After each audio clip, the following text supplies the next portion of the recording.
So, last week it was revealed that while in the early days of the pandemic, when store shelves were empty and the morgues were so full that they were stacking up dead bodies in refrigerated trucks, remember those days? Weren't those fun?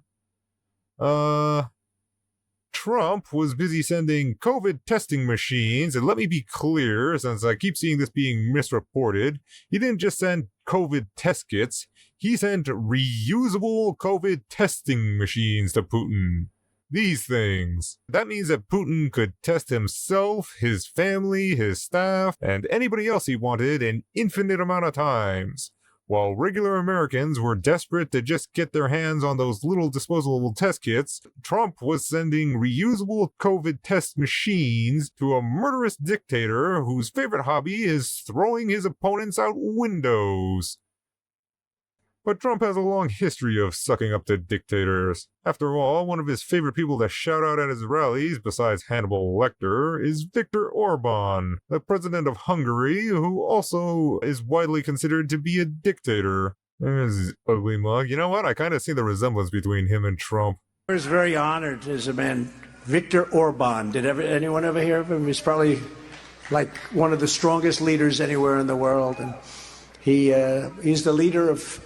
Right? He's the leader of Turkey, fronts on both Russia.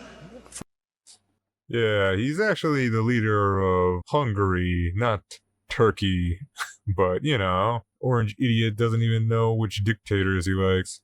And how could we forget that time he was palling around with Kim Jong-un, the dictator of North Korea, whose favorite hobbies includes feeding his family to dogs and regularly threatening to nuke the U.S., And while on his little North Korean getaway, Trump decided to become the first U.S. president ever to salute the general of an enemy military, which even had little Kim back there looking at him like, what the fuck are you doing, guy?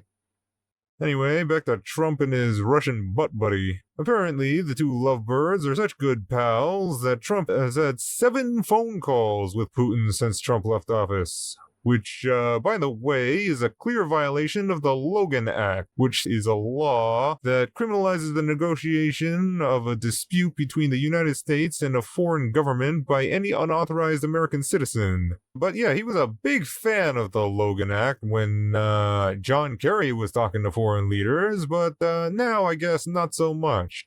You know, John Kerry speaks to him a lot. John Kerry tells them not to call. That's a violation of the Logan Act.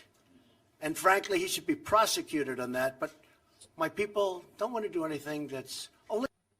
But this is just one of the many examples of the guy that's always saying America first, going out of his way to put America last. Tonight, a blockbuster new account of Donald Trump's close relationship with Vladimir Putin, their alleged private phone calls after Trump left office, and news that Trump secretly sent the Russian president COVID equipment. CBS's Scott McFarland has the new details. During the early days of the pandemic in 2020, then-President Donald Trump sent Russian President Vladimir Putin COVID-19 test machines, according to the new book War by Bob Woodward, who sat down with CBS Sunday Morning. These are precious assets to anyone in the world and the country, and he gives it to him for his personal use. Vice President Kamala Harris responded today during an interview with Howard Stern. Everybody was scrambling to get these kits, the tests, the COVID test kits. You couldn't get them. Couldn't get them. Right. Couldn't get them anywhere. Right. And this guy who is president of the United States is sending them to Russia, to a murderous dictator for his personal use? Even after he left office, Trump stayed in touch with the Russian leader, according to Woodward. He cites an unidentified Trump aide who said the former president had as many as 7 private calls with Putin, even one early this year when Trump was urging Republicans to block additional aid to Ukraine in its fight against Russia. The newly revealed contacts raise additional questions about Trump's relationship with Putin. In the recent presidential debate, Trump twice refused to say who he wanted to prevail in the war with Ukraine. Do you want Ukraine to win this war? I want the war to stop. The vice president told 60 Minutes Trump would have allowed Putin to conquer Ukraine. Donald Trump, if he were president, Putin would be sitting in Kyiv right now. He talks about, he can end it on day one. You know what that is? It's about surrender. Woodward, who rose to fame investigating Watergate, writes in the book Trump was far worse than Richard Nixon. So yeah, sure want him putting America first like that again, don't you?